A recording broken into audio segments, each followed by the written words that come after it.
here we go. 5, 4, 3, 2, 1, go!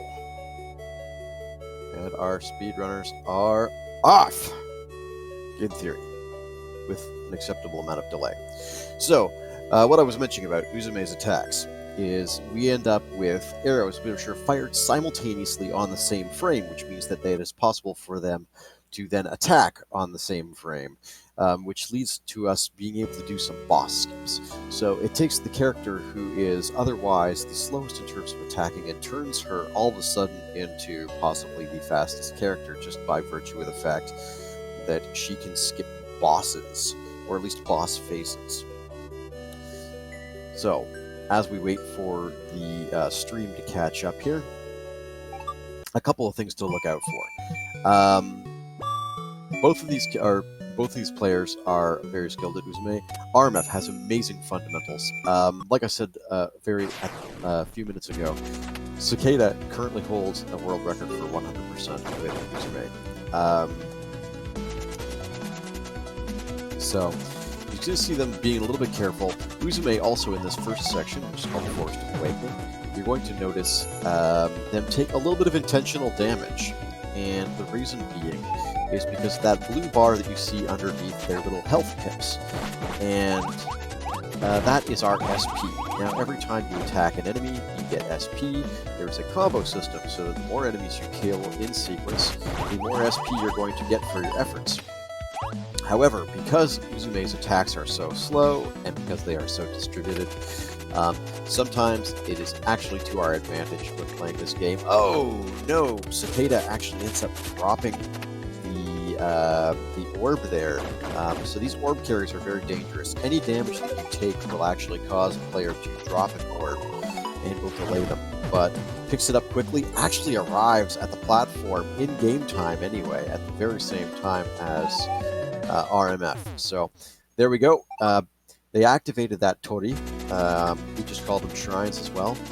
But when the Tori are activated, it automatically activates a save point. So if they are down to 1 health at that point, and then immediately face plant into one of those little pink creatures, which we call Dramos, you end up with a death abuse, which will give the players full SP and full health upon reload. So here we go. They are now racing. RMF slightly ahead has arrived at the 3rd Tori for the stage, and Cicada not far behind. RMF is going to then scoop around, and because he has 50 SP, he's going to have to collect another 25 on... Ooh, what's he doing? He's been spawning his best. There he goes. There's the SP needed in order to open up this one box, which contains a SP upgrade. And then he's going to go down and open up another chest, which costs 50 SP here, which contains the 2nd orb. And here we go. Oh, Cicada just motoring. They are neck and neck now. And RMF with an orb drop. Oh, yikes. Okay, back to collect the orb. And Cicada has successfully delivered it. 2 orbs equals door open, everybody. So here we go. Cicada has just picked up the first of the special items which we are required to get for the 100% category, which is a piece of sushi hidden in a stone pillar. And there we go. Nummy nummy pillar sushi. There we go. 125 in-game time, just under 3 minutes of RT. Cicada has activated the final Tori for the stage. He's going to unlock a gate here and head on towards a boss portal. And as much as we would like, we have not yet found a way to somehow activate a boss portal without activating all the Tori first. So, like suckers, we end up having to activate every single last Tori. So there we go. To cap the stage off before the boss battle, Cicada has just picked up the final SP and the final health for the stage. So for each stage there are 2 SP upgrades, 2 health upgrades, and 1 special item. So mission complete. Same with RMF. Now, this boss battle is a little bit interesting as far as optimization of this particular fight. What they are looking to do is minimize the number of hops that this boss is going to do. And the number of times it starts hopping as well, because you'll notice that every time it stops hopping, it decides that it's going to take a little bit of a breather. So, Cicada here is opting for a series of movements which we call the V-strat. And so, he's now entering into the third phase, but you'll see him set up on a very, mostly precise position there. It's not exactly precise. You gotta look at it. And he's going to set up here into a corner. It's going to make the boss hop down here and then back up in a V pattern. And that helps us minimize the number of hops that are going to happen. RMF is opting for a little bit of a safer strat, just sort of going precisely from square to square, which is something if you're going for like a WR, probably not going to do it, but on the other hand, for a race, very safe strat. Good idea. And it doesn't really lose all that much time. Okay, here we go. Both of our players are on to the next level, the Sunken Relics. Cicada, zooming past, has already activated one Tori. We'll be looking to then come around the corner here, and we'll initiate another orb carry as soon as we can. So, opens up the gate here. Order of operations is very important for us. Takes care of a little bit of jello, and there we go. Time to carry an orange orb.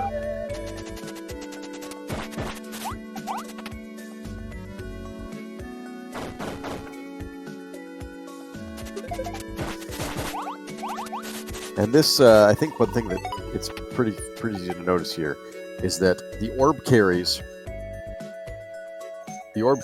in this particular level are much longer than the first one, and it doesn't get much easier from here.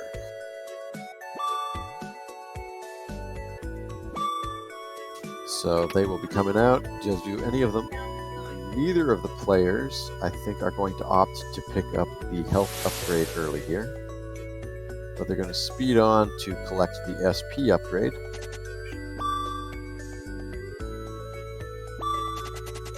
Okay, yep, they're both going to go for the SP upgrade and the second Tori first, and then they are going to move on later this day.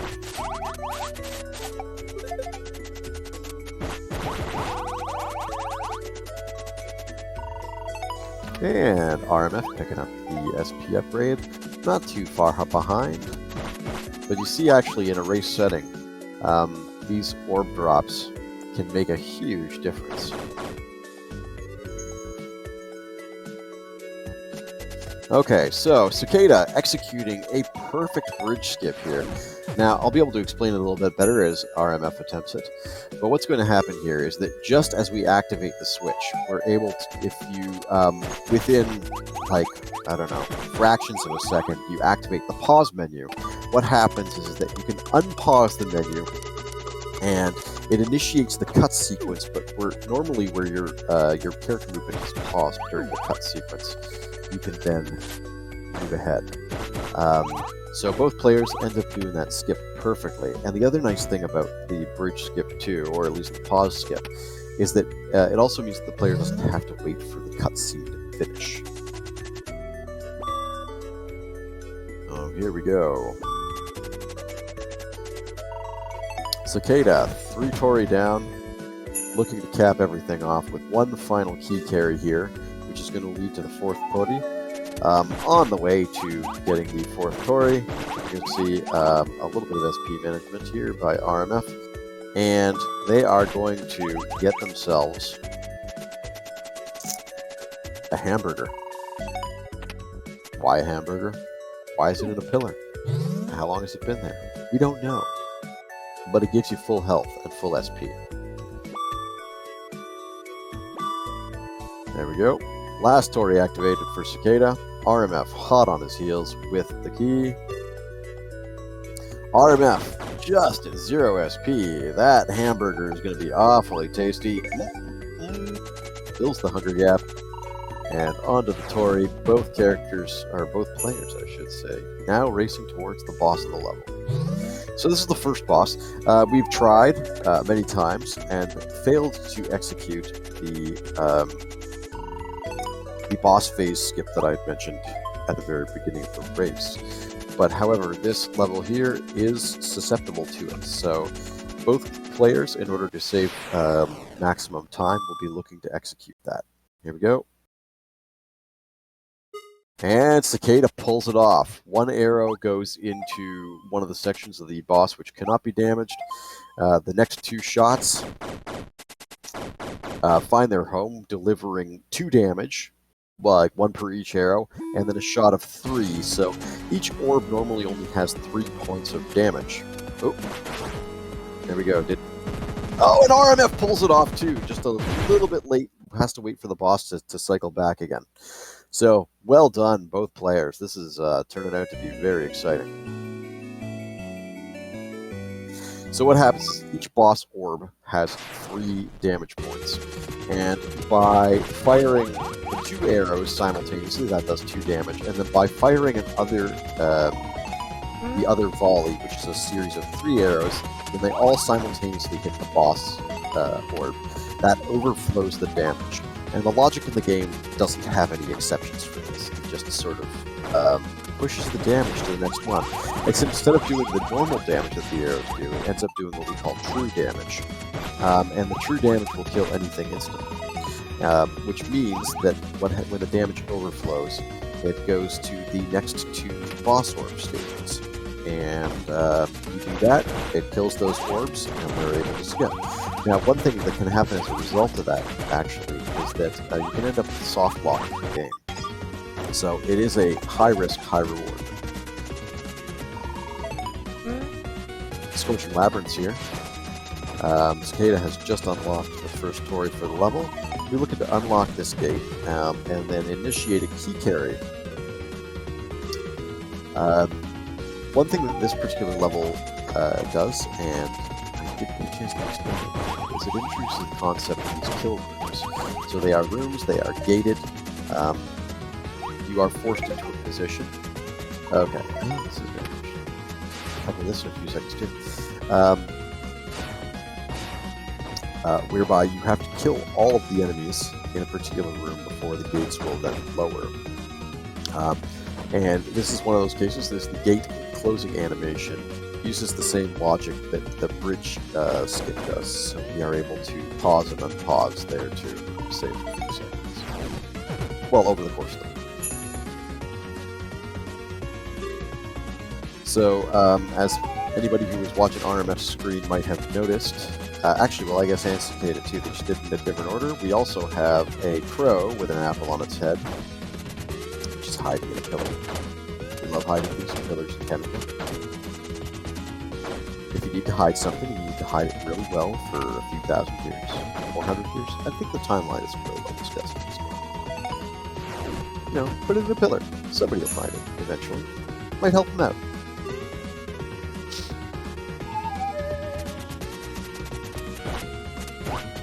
Okay. Second orb is delivered for Cicada. Fourth and final Torii is lit up, and Cicada will be looking to execute one more bridge.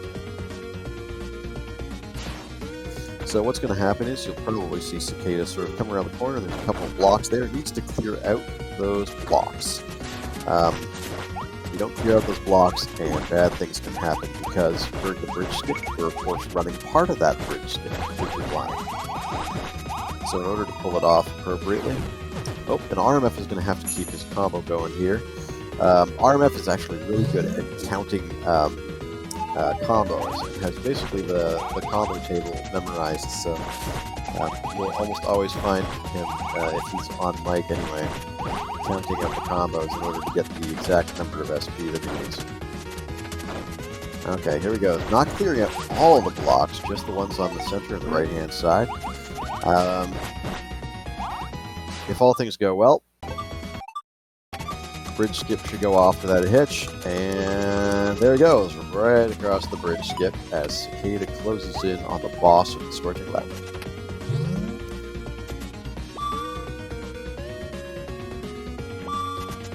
Now, this boss is actually I think casually, anyway, with Uzume, can actually be fairly difficult. You end up with a lot of these little mob spawns, and then you also end up with bullets that you end up having to dodge. So right now, with this particular phase of the boss, we only have one of these diamond-shaped creatures. However, it's going to grow to 2 and then even 3. So just watch as Cicada. Oh, very nicely done. Just sort of clusters them all together. Takes care of them in short order.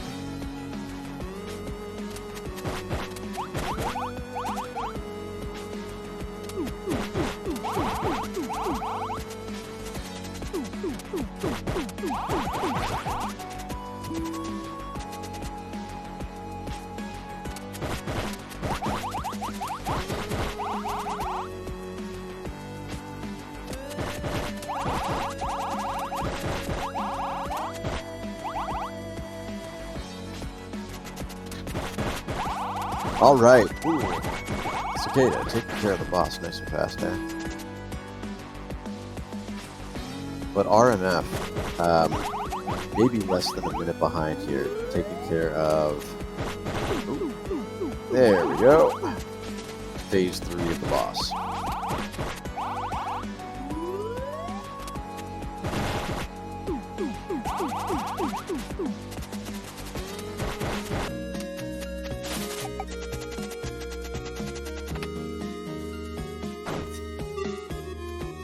Now, Cicada up ahead here in the ruins of Yamatai Koku. Now this level is where all the tech that we've learned throughout the run is going to get implemented. We have ourselves a bridge skip, we have ourselves a couple of kill rooms, and exploiting all of these is going to be very important, especially because in these particular kill rooms, it's possible to glitch out the kill room. And that's going to become very important because glitching out the kill room allows us to make the gates stay open and respawn the enemies. And as long as we don't kill any of the enemies in the spot or in the kill, or we don't, as long as we don't kill all of the enemies in this kill room, then it will not reset, and the player is free to traverse through that area, which is going to become very important in both of the kill rooms in this level. Oh, nice, big key carry, well done from Cicada, arriving at the door to activate the first Tori of this.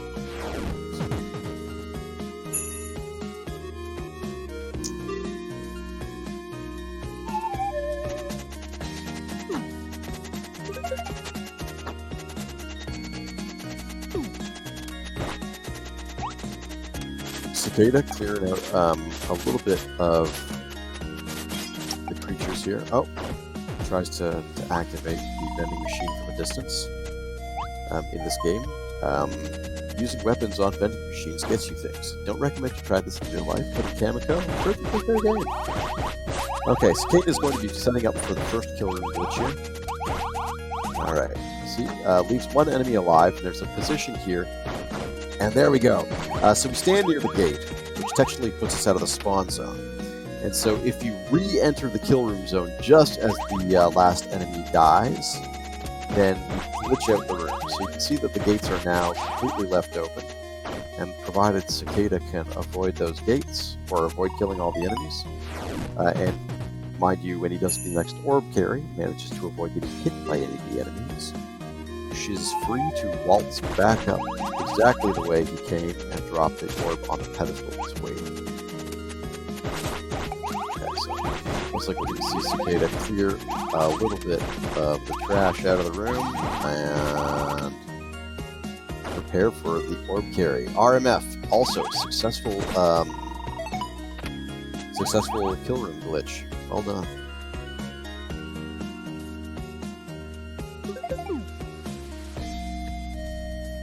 So right now, just to give everybody an idea, I think, yep, RMF maybe a minute behind, maybe less than that. Cicada up towards the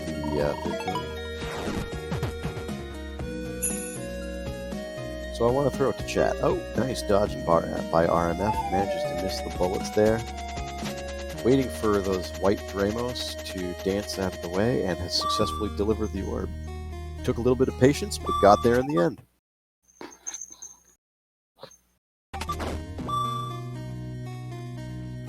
Okay, Cicada now with the bridge skip, except in this case it's not a bridge, it's just a giant clompy door. We're going to see Cicada stand at a distance. Overguess this mark a little bit, but looks like Cicada is going to try to glitch this room as well. There we go. Glitches it out. A-okay.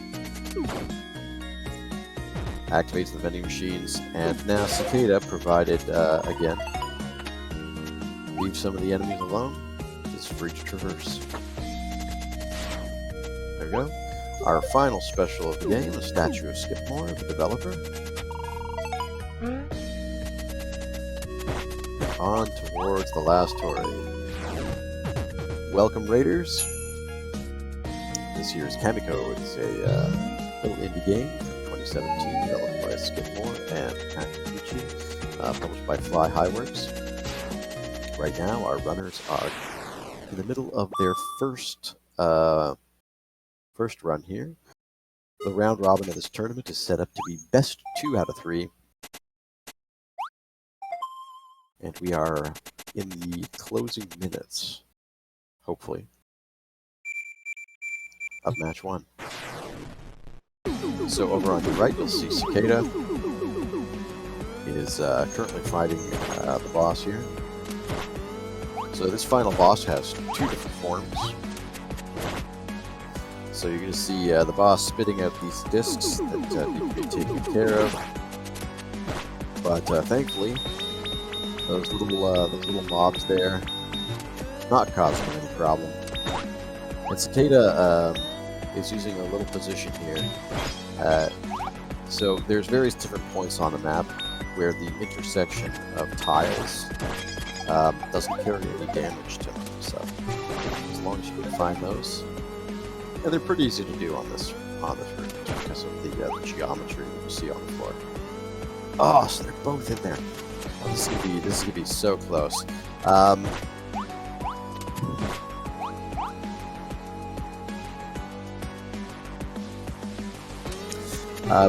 One thing I will say about Kamiko, it's actually it's a very fun game to pick up casually. If any of you have $5 just kicking around, and you look on Steam, you can pick it up and get yourself a few hours of entertainment. The return on investment is very good. If you're looking for something to run, maybe you're new to speedrunning, or maybe you're just looking for something that's in the 20 to 25 minute range as far as high level play goes. Also, very satisfying, very fun game to run. Okay, Cicada is now on to the final phase here, and you see he's been waiting. He hasn't shot this boss orb, but it's because he's waiting for a very particular alignment. He's waiting for these little black Dramos characters just to get into the right position, so he can actually fire. There we go. He's trying to do the boss phase skip that we were discussing, and the movement of characters is RNG, so you can never quite count on it, but in this particular case, so he uses a charged shot to break that crystal that surrounds the orb, and there we go, actually gets 2 successful skips. So this boss has 4 phases. So what you saw Cicada do was do 1 skip to skip 2 phases, and then do it again to skip another 2 phases. And Cicada takes the first round. GG's.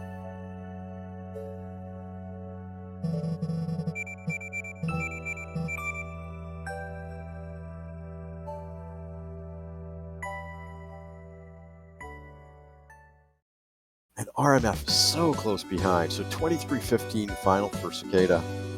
And it looks like we're going to be looking at maybe like 23-48 or something. Wait, 47. Okay, 23-47 for RMF. So, both excellent. Really clean run, with the exception of a couple of hiccups around orb carries in the Forest of Awakening. But after that, both players really turned it on. So, congrats to both of you.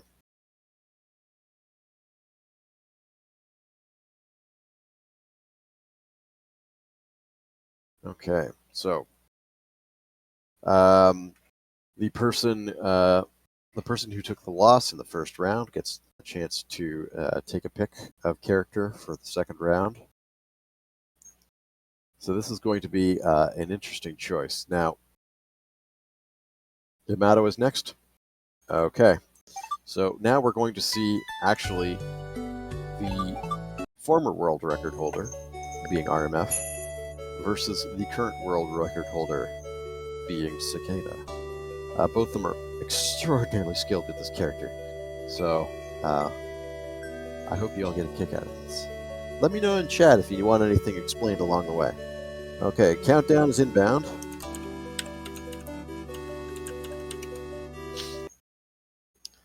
Okay, both of our players are ready. Here we go. 5, 4, 3, 2, 1, go! And they are off. In theory. With stream delay. Good luck to both our runners. So, Yamato, the character in blue here. Lovely blue hair with antlers. And a giant sword. Has the fastest attack in the game. It's short-ranged weapon. Has a 4-frame attack window, I believe. And the nice thing is that if you end up mashing the attack button, she just sort of steps forward slightly on the second or third attack. So, it's not all just hack and slash with Yamato. You actually also have to be very aware of your SP situation. So as the characters end up speeding through the game, you're going to notice them making very specific attacks, or at least specific attacks in order to just gather just enough SP to unlock both the Tori, those shrines, and to activate the boxes. So, not sure if I mentioned this earlier, but the Tori are going to take 100 SP to activate, and the treasure chests take 50 SP to activate. There we go. They start out with 200, so there you go. They're both down to 100, and within seconds of each other. It's going to be interesting to see how this diverges. Whereas also with some characters, with Hinome and Uzume, you have to consider whether or not you want to attack, and sometimes it's easier to face check an enemy just in order to... Oh, perfectly in sync at this moment. Check that out.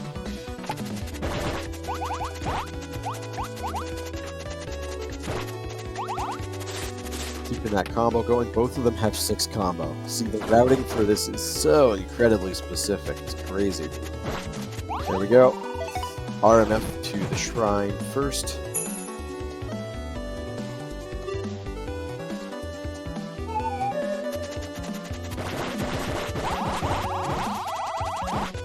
RMF building up to a combo of 18 to get 162, it looks like, and Cicada with 186 went for a little bit of extra damage.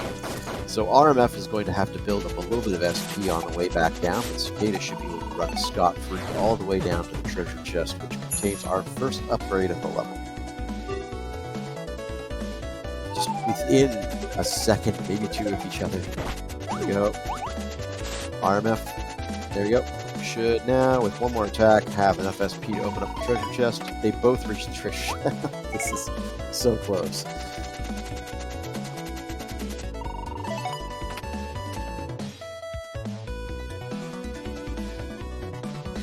Okay, looks like Cicada just had slightly better pathing coming out of that loop, and that's the stuff that's going to make all the difference in this match, I think.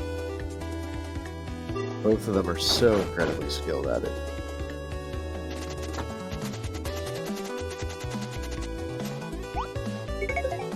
Good.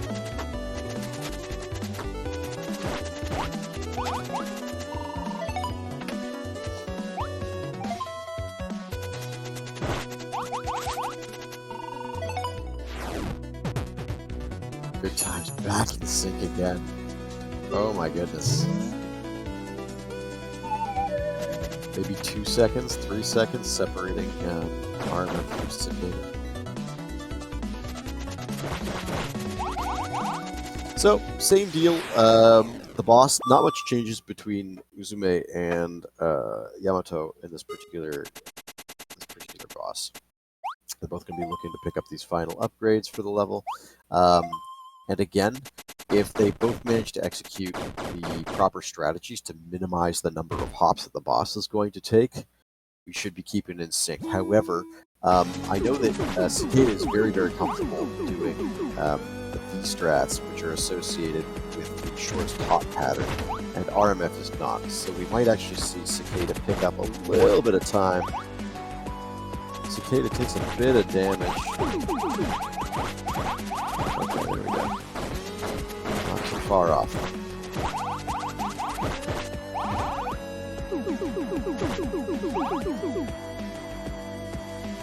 Okay, RMF setting up for phase 2. Looks like might have been. Oh, RMF has been practicing the V-strats. There we go. Okay, okay. Instead of 2-2-2, RMF pulls out a 2-2-3, which isn't too bad. So in this case, it's only going to lose RMF maybe half a second over Cicada.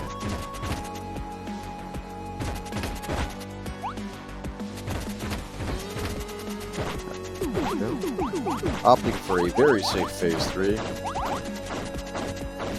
But the orbs are up. Cicada onto the Scorching Labyrinth, and RMF right behind him.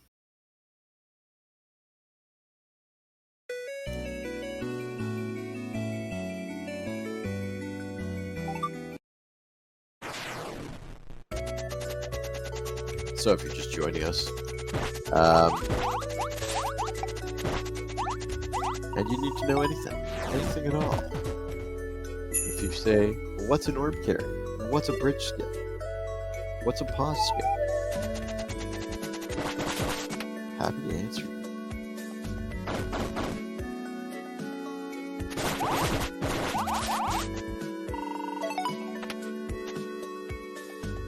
Okay, go first orb carry. And this is a long one. There's lots of enemies in the way too. One thing I might not have explained earlier, actually, or in previous commentary sessions, is that there is an interesting little quirk of the game, and it has to do with digital directional movement.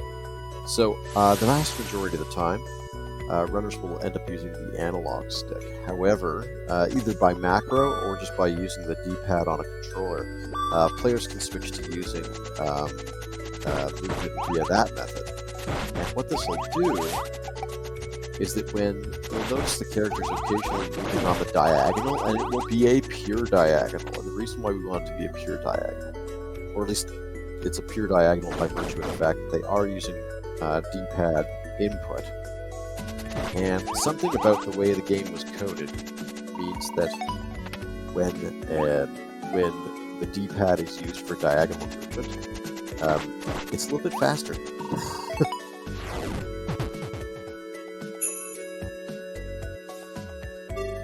Okay, so Cicada looks like cleared out. Oh, nope, both of them have left the bushes open. Oh, so close.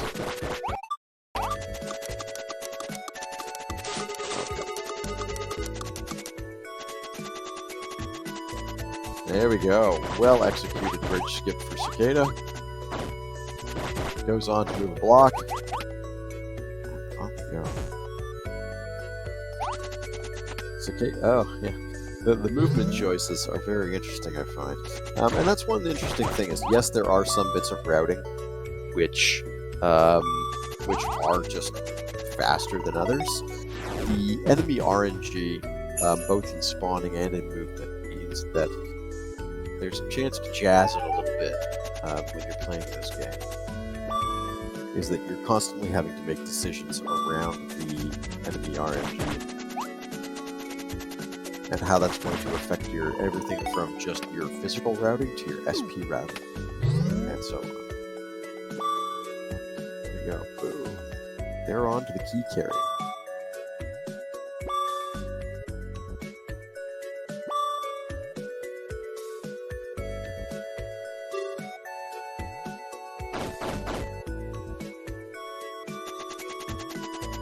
Oh, Cicada, remembering that he's on SP, goes back to retrieve Pillar Hamburger.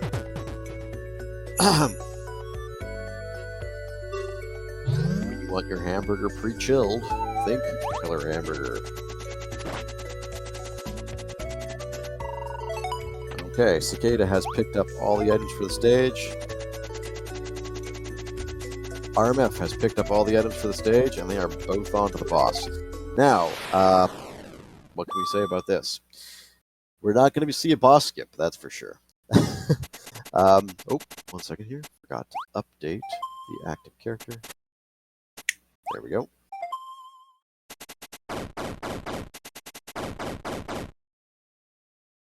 So for this bite, with this boss, and when you're using Yamato, you have no choice but to do exactly what the developer intended. You can shorten that as much as possible, and that's just by predicting where the enemy boss orb is going to spawn in. But aside from that, it's just waiting for the right time. Oh, and so Cicada actually sort of goes a little bit early into the teleporter,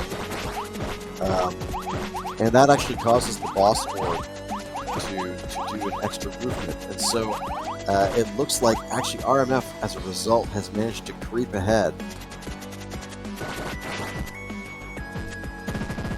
Oh, little things like that. Just a little bit of oh man, I don't know how the words for it. Somebody help me out, chat.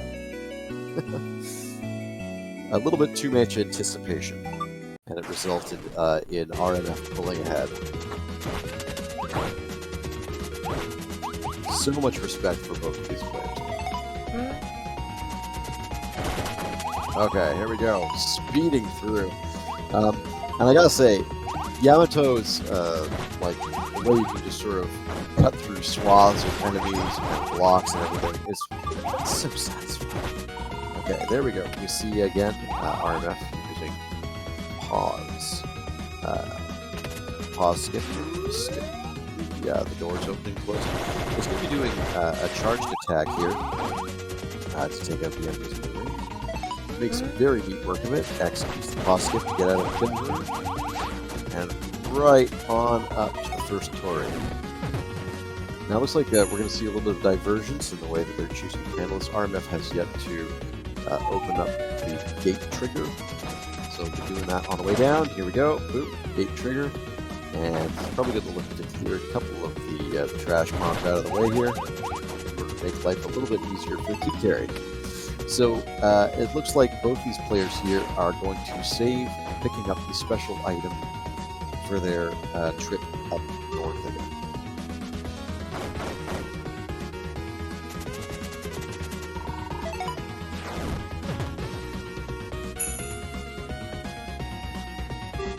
I'm going to be quiet for a few moments so you folks can enjoy the soundtrack.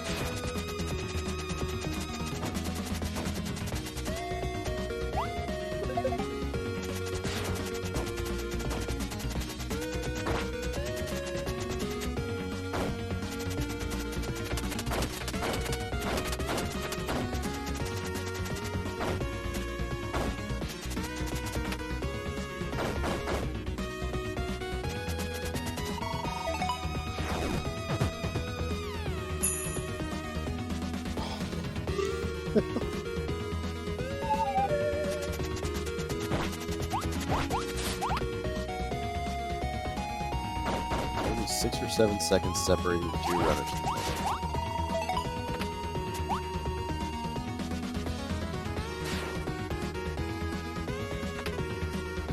Okay.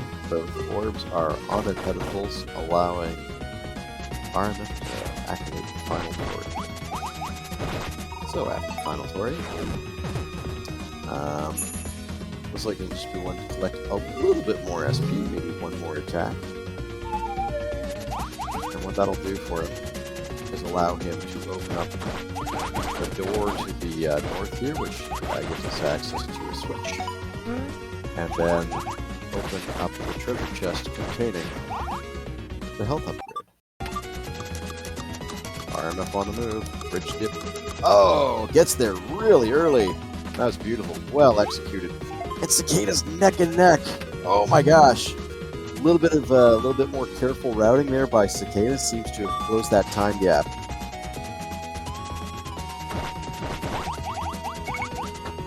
Oh, a little extra face check. There we go. Took damage one extra time, and Cicada has come again in the lead.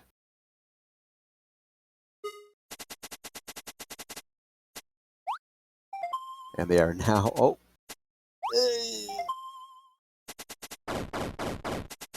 Too close to call.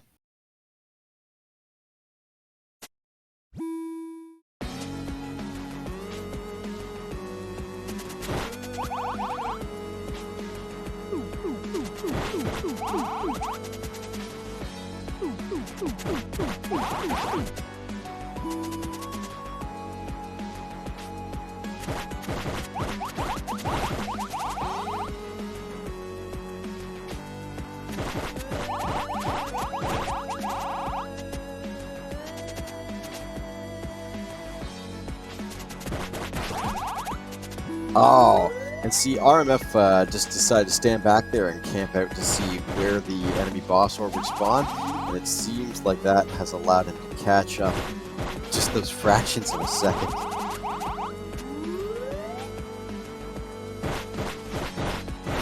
And even pull into the lead. Oh, and as you can, so the location of the enemy orb, boss orb spawns changes. Or it's random within the set, so you have to be on your toes for this boss. Okay, both of our players entering the final level here.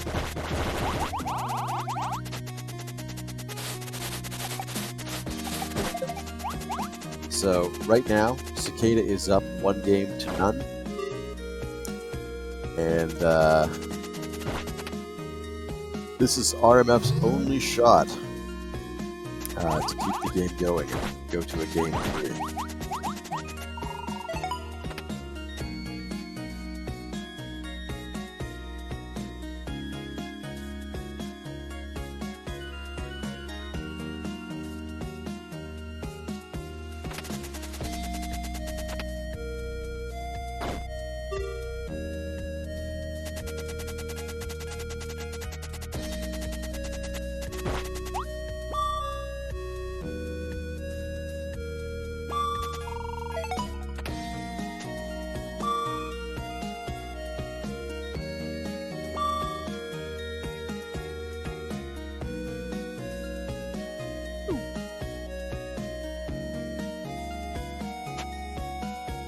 RMF working his way through the spikes, past the angels there, and puts the key into the door. Doesn't matter whether or not you're running PBs or whether or not you're running in a marathon. These key carries, and this key carry in particular, will make you clinch. The thing is, it's such a huge relief when you actually manage to get to the end of those. Oh, it looks like RMF is clearing out the bushes too down there, and that might just be as a backup strat. In these races, sometimes, you know, if nerves get to you a little bit, performing the gate skip coming up here might leave you with no other option other than to take the original intended route. But RMF pulls off the gate skip successfully, or sorry, the gate glitch. And Cicada does too, right behind him. RMF making a last second correction to go back and kill some of the enemies out of the area there. Activates the second Tori.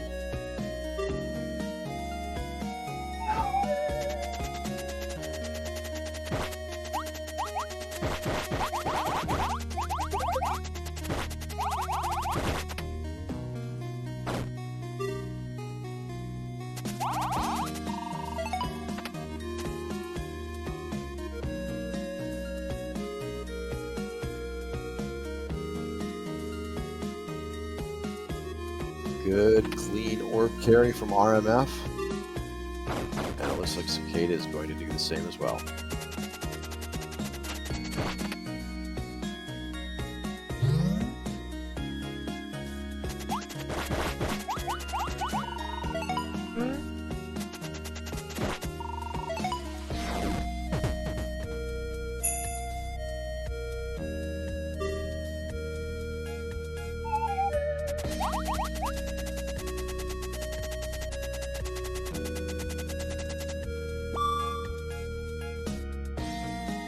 Okay, so it looks like RMF is just about to initiate the final bridge skip.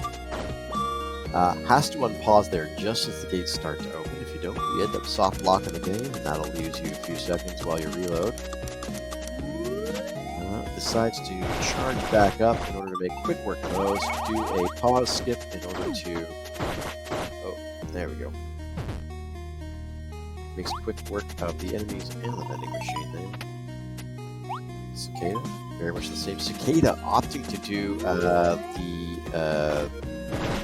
glitching out the room first. So we'll see actually how much of a difference that makes overall. But I believe RMF is just going for a tried test and true strat for him. So might lose a little bit of time as a result.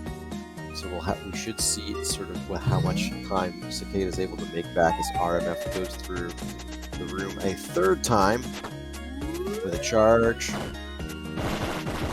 We're looking to clean this room up really quick, and he's through. Yeah! Just seconds. Okay, so it looks like a lot of what is going to determine who wins this match is going to boil down to the RNG of the boss discs and orbs here. So in this first part of the final boss fight, the discs and where they travel can be RNG based. So the first couple aren't, especially when it comes to Yamato. I believe there's actually there's a bit of logic which makes life a bit easier for her. But when we get into later phases, you're not going to see the same friendliness. So RMF is opting to use that safe spot. Oh, okay. It's able to hit. Okay, there we go. So RMF looking for the. There we go. Oh, and see, Cicada, the disc ended up going into sort of a neutral spot, which was unreachable at first. So it can be a bit cruel when you're not using Uzume or Hinome, and you don't have a ranged attack on here. You just kind of take what the boss decides to give you.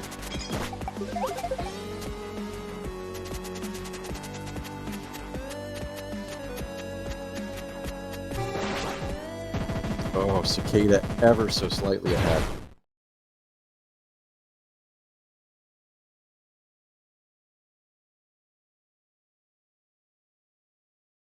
GG's to both these runners, by the way.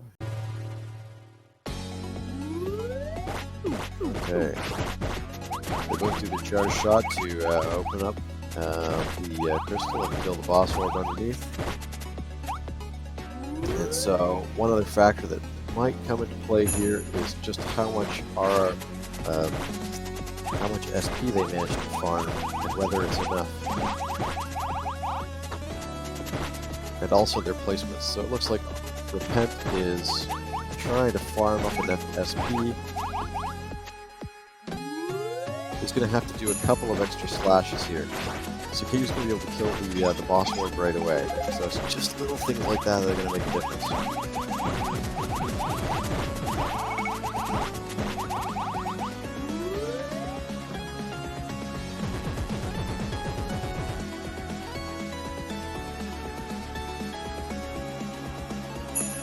So RMF has a very safe amount there. He's got 91, so we'll try building that back up again.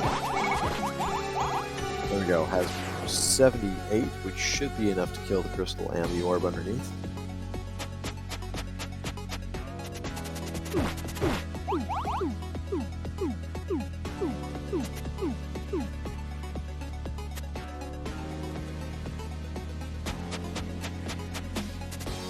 So some of this might actually also come down to who releases their finger on the button first when that crystal spawns in. But it looks like Cicada has it. That's the last phase, so not much is going to happen here. Cicada's going to run up the ramp here. Get that 2254, 2255, 53. So just over a second separating the two runners, and GG's both. That was an absolute masterclass in Kamiko 100% for Yamato. So, wow. So I think they probably are both giving congratulations to each other in the race room. I am going to signal the end of the race. So it's going to go to Yamato for Cicada. So Cicada takes it in 2. That was absolutely outstanding. So well done for both players. I'm going to click done and see if anybody would like to do a post-race interview.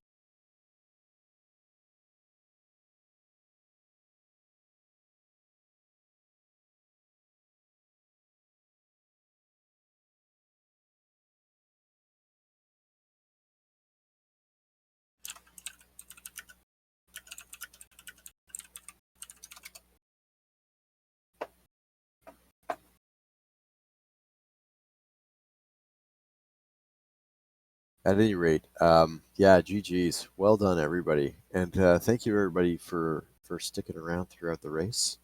I see some familiar usernames from Cicada's chat. So thank you for stopping by. Hello. Hello, Repent. Greetings and salutations. What's going on? Oh, just watching a match. How do you feel? I did everything that I could, and so I feel good. The Uzume match, I had a orb drop, and I think there was one other thing that was kind of rough, but Yeah, there was both of you actually. It's you'll have to go back and watch the replay because there was some stunning back and forths. So actually, I have a question here in the chat. So the game is based on real time for record, not on in-game time. That is correct, Master Mars. So the in-game time pauses for various different events throughout the game, and it is possible to have to use death abuses to artificially lower your IGT. So for those purposes, we use RT timers. So yeah, it was. You'll have to go back and watch this RMF because both you and Cicada were just absolutely masterful. It was so tight. It was like watching a rubber banding effect throughout the entire match. So the level of play on demonstration was just spectacular. So big props to both of you. Congrats. Big GGs to Cicada. Cicada puts in so much work and is so talented. yeah, he really deserves first seed. I've been putting in the training for to try and get first seed, but I don't know. I think he just has the experience on lock. I'm not gonna stop grinding. We'll be ready for bracket, but in terms of round robins, I think he just has it. I think he's done with his matches, right? I believe Cicada has played all 4 other competitors and has dominated in every single one.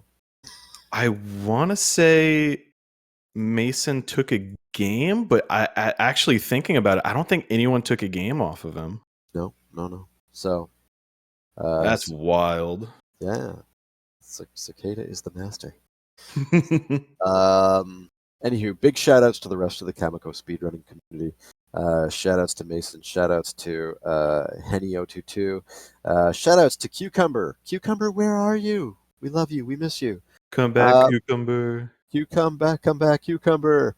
Yeah, anybody who's been around away from the game for a while, anybody of you who are watching today, check it out. It's a fun game. You can find it like on regular price for like $5 or less, depending on your region, or maybe a little more.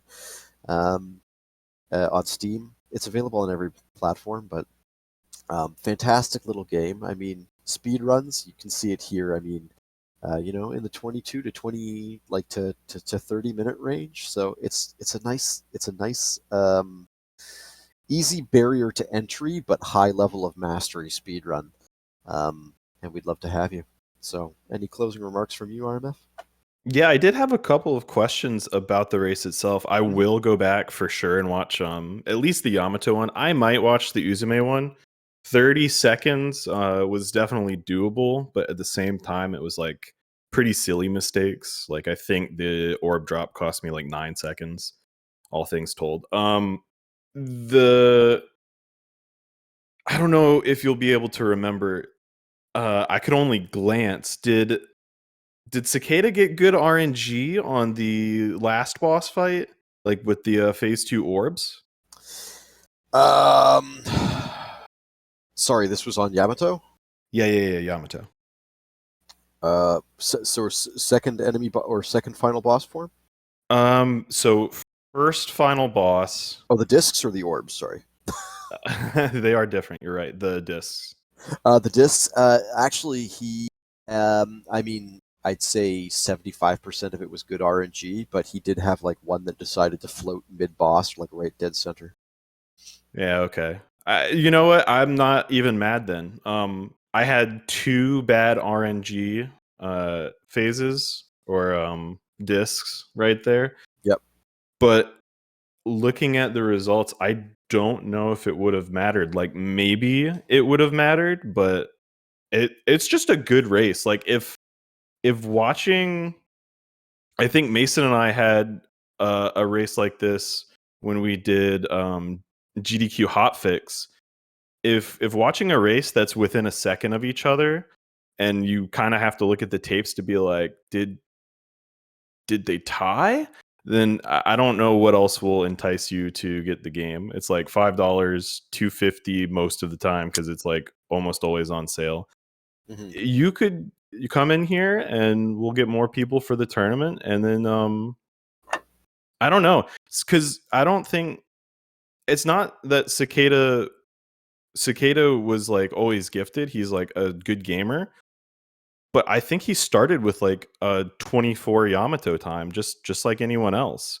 Um, so just anyone can be the next Cicada. Anybody can come claim the throne. It just takes hard work and time, and Yep. and a diligent effort to look at what you're doing wrong. It's a phenomenal speedrun game. Yep.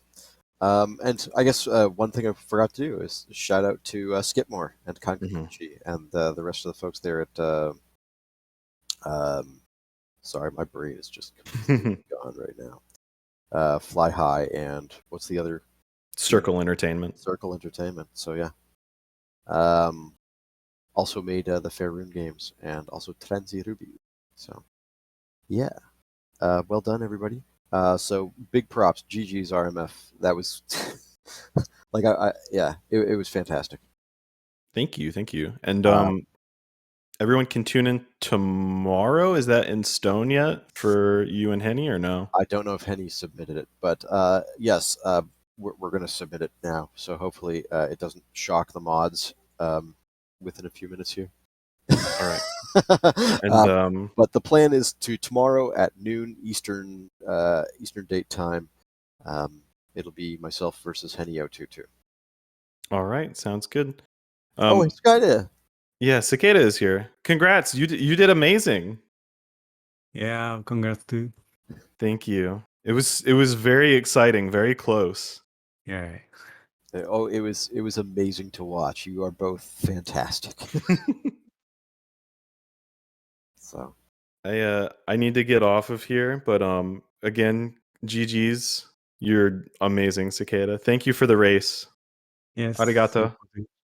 Arigato. Me too. okay, Cicada, would you like to say thank you? Any thank yous to your community?